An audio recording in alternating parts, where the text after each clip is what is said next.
Hello అండి, ముందుగా అందరికీ నాగు స్వయం సమాచారం ఛానల్కి స్వాగతం.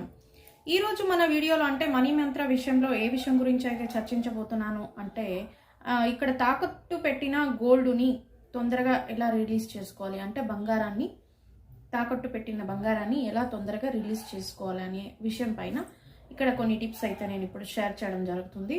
వాటిలో ముఖ్యంగా మనం మంగళవారం ఇదివరకే మనం చాలా టిప్స్ని అయితే షేర్ చేసుకున్నాం. ఇలా చేస్తే కనుక బెటర్గా మీకు తొందరగా కూడా రిలీజ్ అవ్వడం అనేది జరుగుతుంది. మంగళవారం అనేది కొద్దిపాటి అమౌంట్ అయినా కట్టేదానికి ట్రై చేయండి. అంటే గోల్డ్ని మనం తాకట్టు పెట్టిండే ఒక బ్యాంక్ కావచ్చు, లేదా మనం సేటు అంగళ్ళలో అంటే మార్వాడి అంగళ్ళలో కూడా పెడుతూ ఉంటారు కదా, కొద్దిపాటి అమౌంట్ అయినా రీపే చేయడానికి ట్రై చేయండి. అది ఈఎంఐ రూపంలో మీరు మంగళవారం పే చేసేది నెల కాకుండా వారం కొంతగా పే చేయడానికి ట్రై చేయండి.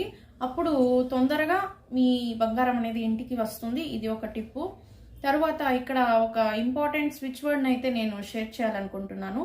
ఈ ఒక స్విచ్ వర్డ్ని మీరు ప్రతిరోజు ఉదయం, మధ్యాహ్నం, అలాగే రాత్రి 3 సార్లు అంటే 3 టైంలు 21 టైమ్స్ చెప్పుకోవాలన్నమాట.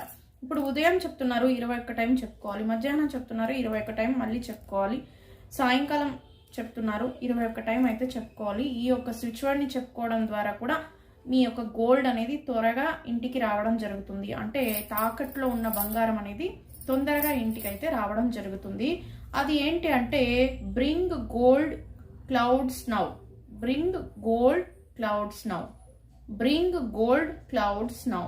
ఈ యొక్క స్విచ్ వర్డ్ని అయితే మీరు 21 సారి చెప్పుకోవాలన్నమాట. అది ఉదయం కావచ్చు, మధ్యాహ్నం కావచ్చు, రాత్రి కావచ్చు, 3 టైంలు చెప్పుకుంటే ఇంకా మంచిగా రిజల్ట్ అనేది ఉంటుంది మీకు. తర్వాత సపోజ్ గోల్డ్ రిలీజ్ చేసి ఎత్తుకొచ్చినాం, ఆ గోల్డ్ని మీరు రాళ్ల ఉప్పుతో కడిగేసి మంచిగా ఒక కాటన్ క్లాత్తో తుడిసి తర్వాత దేవుని ముందు పెట్టి దీపారాధన చేసి పూజ చేసి తర్వాతనే మీరు ఎత్తి పెట్టే ఒక బీరువాలో కావాలంటే దాన్ని ఎత్తి భద్రపరచాలి. వీలైతే దేవునికి అంటే లక్ష్మీదేవికి ఆ యొక్క గోల్డ్ని కావాలంటే వేసి తర్వాత మీ బీరువాలో పెట్టడం అయితే కూడా చేయొచ్చు. ఎందుకంటే ఇక్కడ గోల్డ్కి ఎలాంటి దోషాలు ఉండవన్నమాట. మనం గోల్డ్తో ఇక్కడ రాళ్ళతో కడిగేసిన తర్వాత దేవునికి కావాల్సింటే కూడా ఆ ఒక్క ఆభరణాన్ని వేసి తర్వాత మీరు ఎత్తి పెట్టుకోవచ్చు. ఇలా చేయండి. వచ్చిన తర్వాత అయితే రాళ్ళుప్పుతో కడగండి, లేదా శుద్ధమైన పాలుతో కడిగినా కూడా ఈ యొక్క ప్రక్రియ చేసుకోవచ్చు అనమాట. పూజ చేసిన తర్వాత ఎత్తి పెట్టచ్చు. ఇలా చేయండి. మీరు ఈ స్విచ్ వర్డ్ని చెప్పుకుంటూ మంగళవారం కొద్దిపాటి అమౌంట్ని పే చేస్తే గనక మీరు తాకట్లో పెట్టిన అమౌంట్ అనేది గోల్డ్ అనేది